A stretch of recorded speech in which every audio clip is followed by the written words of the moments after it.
যে আন্তর্জাতিক উদ্বেগের মাত্রা আর ব্যারোমিটার দিন দিন বেড়ে যাচ্ছে, প্রতি মুহূর্তে প্রতি সেকেন্ডে বেড়ে যাচ্ছে।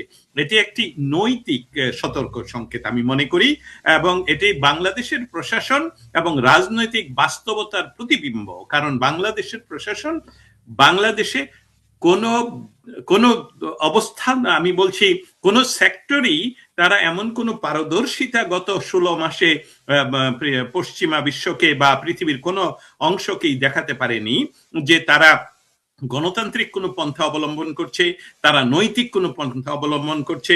অতএব এই রাজনৈতিক বাস্তবতায় এবং প্রশাসনিক বাস্তবতায় যে আন্তর্জাতিক উদ্বেগ শব্দটা আমি ব্যবহার করছি ডিপ্লোম্যাটিক কারণে, কারণ এই উদ্বেগটাই হলো এই একটি নৈতিক সতর্কবার্তা দিচ্ছে বাংলাদেশ প্রশাসনকে। এবং আশা করছি বা দেখছি বা আমরা বুঝতে পারছি যে প্রশাসনেরও অস্থিরতা চরম পর্যায়ে এই মুহূর্তে। কারণ আপনি রিকনসিলিয়েশনের কথা যেটা বললেন, সেটা আমি মনে করছি যে আপনি ডক্টর ইউনূসের মুখ থেকে শোনা কথাটি কি বললেন, সেটার জন্য ইতিমধ্যে লেট। কারণ আপনার রাজনৈতিক অঙ্গন এমন একটি অঙ্গন, এটা ট্রেনের মতন, এটা রেলগাড়ির মতন, এটা চলন্ত, এটার ধাক্কায় সমস্ত কিছু সামনে যারা বাধা আসবে সেটা টিকে রাখতে পারবে না। আওয়ামী লীগকে বাদ দেয়া রাজনৈতিক অঙ্গন থেকে, বাংলাদেশের রাজনৈতিক আকাশ থেকে আওয়ামী লীগ নামক একটি দলকে সম্পূর্ণরূপে বাদ দিয়ে নির্বাচনে ব্যবস্থার আয়োজন এবং সেই সাথে সেই নির্বাচনে বাংলাদেশ জাতীয়তাবাদী দল বিএনপির মতন দল অংশগ্রহণ করা এবং সেখানে না বলা যে আরে আমরা তো আন্দোলন করেছিলাম সকল দলের সম্মিলিত নির্বাচন, তাহলে এই নির্বাচন তো আন্তর্জাতিক মহলে ইতিমধ্যে গোপনে নয়। আওয়ামী লীগের আমলে কিন্তু আন্তর্জাতিক মহল বলেনি যে আপনাদের এই নির্বাচনকে আমরা মানব না, আগেই অগ্রিম বলেনি। তারা বলছে আমরা কিন্তু, আমি স্টেট ডিপার্টমেন্টের উদাহরণ দিয়ে আপনাকে মাধ্যমে জানাতে চাই, তারা বারবার বলছে যেটা বাংলাদেশে আমরা চাই সেই বিষয়টা আমরা চাই যে ইনক্লুসিভ নির্বাচন যাতে হয়। ইনক্লুসিভ এই শব্দটা বারবার বলতো। আমার এটার ব্যাখ্যা চাইতে গেলে বলছে ইনক্লুসিভ বলতে এটা বাংলাদেশের জনগণ যে সকল পার্টিকে তারা পছন্দ করে, এটা তাদের পছন্দের পার্টি এবং তাদের কাউকে যাতে নির্বাচনের বাইরে রাখা না হয়। এখন এই মুহূর্তে বাংলাদেশে যে তথাকথিত এই শব্দটা, আমরা একটু পরে হয়তো এটা আলোচনা করব, এই তথাকথিত শব্দটা ইংলিশে আজকে উচ্চারিত হয়েছে বব ব্ল্যাকম্যানের দ্বারা। বব ব্ল্যাকম্যান হলেন টরি পার্টি বা কনজারভেটিভ পার্টির এমপি ব্রিটিশ পার্লামেন্টের নিম্নকক্ষের, এবং 2010 সন থেকে সেখানে উনি নির্বাচিত। তিনি আরো অনেক বিষয় আছে। তিনি আজকে ওনার পার্লামেন্টের বক্তব্য বলেছেন 12ই ফেব্রুয়ারির তথাকথিত নির্বাচন। এখন আমি বাংলাদেশ প্রেক্ষিতে ফিরে যাই। বাংলাদেশ সরকার যেভাবে মনে করছেন যে আমরা নির্বাচনটা করে ফেলবো, এবং বিএনপি যেভাবে মনে করছে যে আমরা ক্ষমতায় চলে যাব, এখন বাস্তবতা কিন্তু তাদের উপরে যে আন্তর্জাতিক উদ্বেগের মাত্রা বৃদ্ধি পাচ্ছে, সেটাই বোধহয় সুলতানা রহমান আপনি আমার কাছ থেকে শুনতে চাচ্ছেন, এবং এটাই সত্য। আপনি আনমিউট করে নিতে হবে। তার বক্তব্যটি আমি কয়েকবার শুনেছি, ভেরি স্ট্রং স্টেটমেন্ট। একজন ল মেকার হিসেবে আর একটি দেশ সম্পর্কে খুবই স্ট্রং একটি মন্তব্য তিনি করেছেন। এখন আমরা জানি যে হাউস অব কমন্সে বঙ্গবন্ধুর নাতনি টিউলিপ সিদ্দিকী আছেন। এই যেই আইন প্রণেতা ল মেকার এই বক্তব্যটি দিয়েছেন, তিনি টিউলিপ সিদ্দিকীর অপোজিট পার্টির, কিন্তু সেই দিক থেকে এটি কি আলাদাভাবে কোন রকম কোন তাৎপর্য বহন করছে কিনা? যে কথাটা আমি আলোচনায় আনতাম, অসংখ্য ধন্যবাদ সুলতানুর রহমান। এই জন্য আমি আপনার অনুষ্ঠানে আসতে পছন্দ করি, কারণ আপনি সংবাদের পিছনের সংবাদ সম্বন্ধে সবসময় মনে রাখেন এবং সেসবগুলো তুলে ধরেন, যাতে আমিও কথা বলতে স্বাচ্ছন্দ্য বোধ করি। টিউলিপ সিদ্দিক তিনি হলেন লেবার পার্টির এমপি। যিনি আজকে কথা বলছেন তিনি হলেন বব ব্ল্যাকম্যান, তিনি হলেন টরি পার্টির এমপি। আমরা জানি সেটা সাপে নেউলের সম্পর্ক। এটাই রাজনৈতিক অঙ্গনে, রাজনৈতিক আকাশে, রাজনৈতিক এনভায়রনমেন্টে সবচেয়ে সুন্দর ব্যবস্থা। এবং টিউলিপ সিদ্দিকী যেহেতু লেবার পার্টির এমপি, অবশ্যই সেখানে যে কনসেন্সটা তৈরি হয়েছে সেই কনসেন্সটা হলো যে ব্রিটিশরা ভারতীয় উপমহাদেশের এক সময়ের শাসক ছিলেন এবং তারপর তাদের একটা কমনওয়েলথ নামক একটা সংগঠন রয়েছে এবং সেই কমনওয়েলথের বিভিন্ন দেশের মানবাধিকার এবং সাংস্কৃতিক এবং রাজনৈতিক যে চর্চা সেটা যাতে গণতান্ত্রিক, অ্যাটলিস্ট মিনিমাম গণতান্ত্রিক থাকে, সেই ব্যবস্থাটা ওনারা কায়েম রাখতে চায় এবং এটার জন্য বছরে প্রতি মানে কন্টিনিউয়াসলি তারা কাজ করে।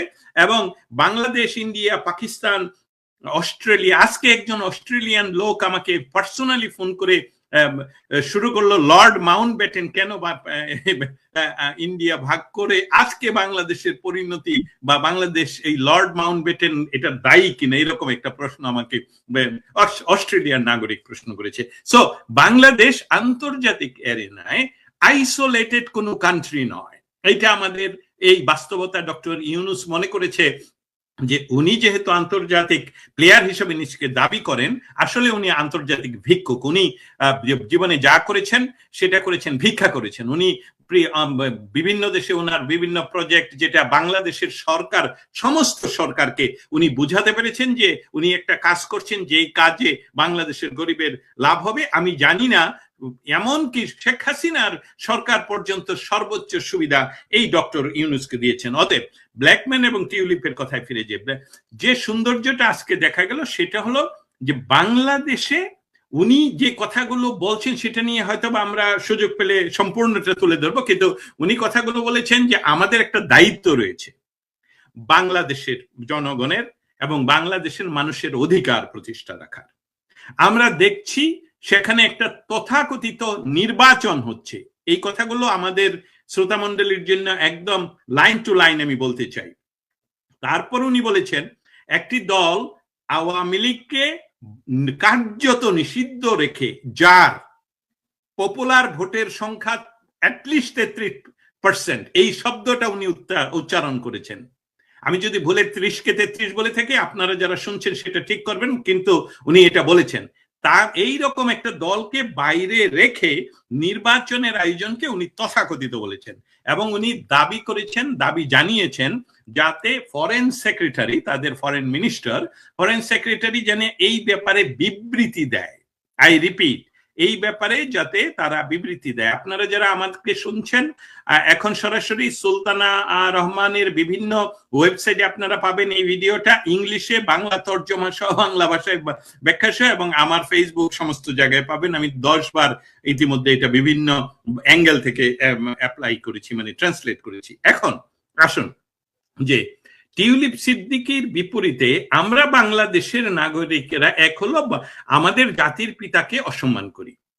আমাদের বাংলাদেশের জাতির পিতার যে দৌহিত্র, সে ব্রিটিশ পার্লামেন্টের মেম্বার, সেটাকে আমরা আমাদের গর্ব না ধরে তাকে আমরা বাংলাদেশের জেলে পাঠানোর ব্যস্ততা, এখনো সে ব্রিটিশ এমপি।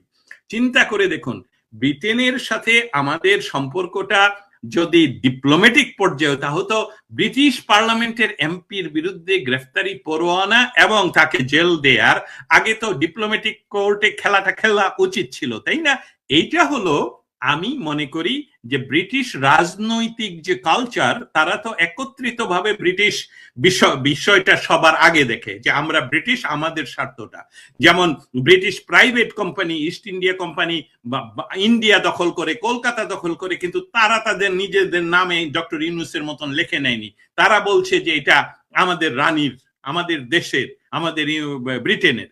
ঠিক একই কারণে এখন ব্রিটিশ পার্লামেন্টের সকল মেম্বাররা এখানে একত্রিত হয়ে গেছে। আজকে কিন্তু টরি এবং লেবার পার্টি দুই পক্ষ থেকেই একই কথা একই সময়ে বলা হয়েছে এবং গত সপ্তাহে তারা চিঠি দিয়েছে অন্যান্যরা। আমরা আমেরিকান চিঠির কথা আগে বলেছি, প্রয়োজন হলে আবার বলবো।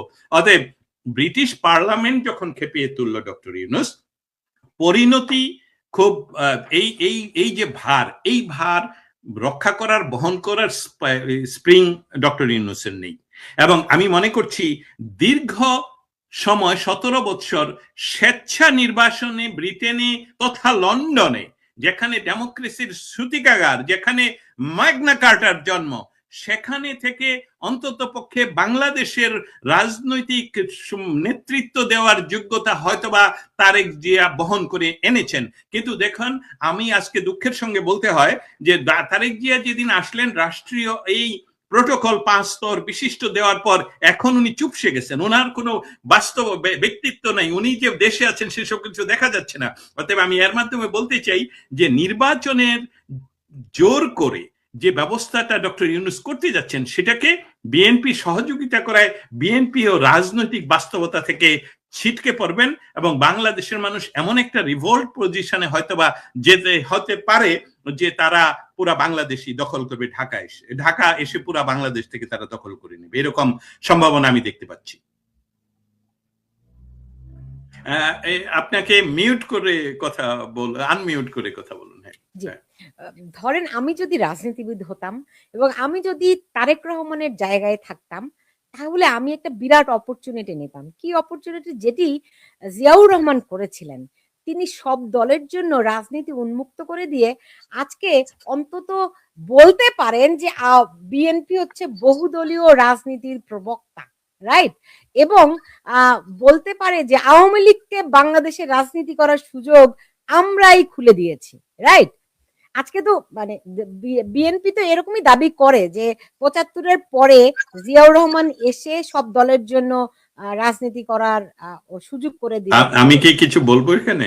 না বললেন, কিন্তু আমি বলতেছি আমি যদি বিএনপি তারেক রহমানের জায়গায় হইতাম তাইলে এখন এই নির্বাচনে আওয়ামী লীগকে অংশগ্রহণ করার সুযোগ করে দিতাম। এই কারণে অন্তত রাজনৈতিকভাবে একটা রেটরিক আমি এস্টাবলিশ করতে পারতাম যে এই যে দেখো, যে আওয়ামী লীগকে বাংলাদেশ থেকে বিতাড়িত করা হয়েছে তাদেরকে আমি আবার ফিরিয়ে নিয়ে এসেছি। অন্তত একটা ক্রেডিট তারেক রহমান নিতে পারতো বা এখনো পারে।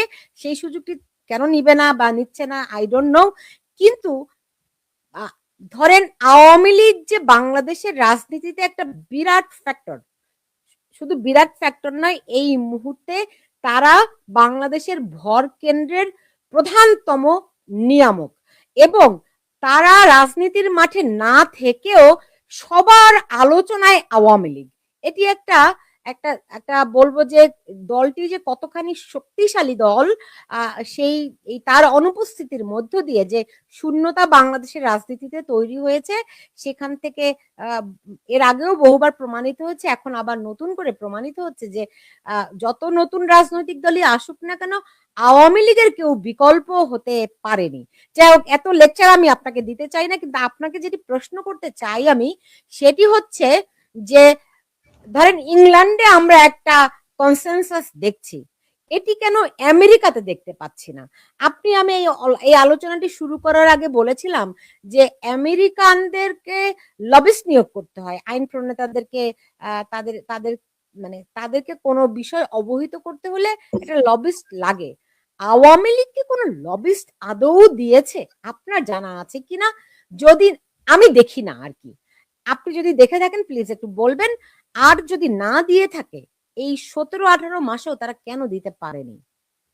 আপনার এখানে কথা বলার একটা মজার বিষয় আছে, আরেকটা বিষয় আছে, সেটা হলো যে এত ইম্পর্টেন্ট জিনিস একসাথে আপনার কাছ থেকেই শোনা যায় যে সেসবগুলো নিয়ে আলাপ করার খুব ইচ্ছে যায়। যেমন প্রথমত আমি একটু দ্বিমত করতে চাই যে জিয়াউর রহমান আওয়ামী লীগকে রাজনৈতিক পুনর্বাসন করেছেন। আমি এটা বলিনি, বিএনপি দাবি করে বলেছি। খুব সংক্ষেপে বলি যে ইয়েস, আপনার কথাটা আমি সম্পূর্ণভাবে তারেক জিয়া হয়তোবা তারেক জিয়ার জন্য সবচেয়ে এর চেয়ে ভালো অ্যাডভাইস বোধহয় তারেক জিয়া পয়সা দিয়েও কিনতে পারবে না। বাট আমি সেখানে আমার এটা নৈতিক দায়িত্ব সেটা বলা যে বাকশাল গঠন করার সময় যে রাজনৈতিক দলগুলো একত্রীভূত হয়ে পড়ে, তারপর জিয়াউর রহমানের সময় যেহেতু আওয়ামী লীগ তখন ডিজলভ বাই ইটসেলফ, নট ইউনূসের মতো নিষিদ্ধ এটা ছিল না।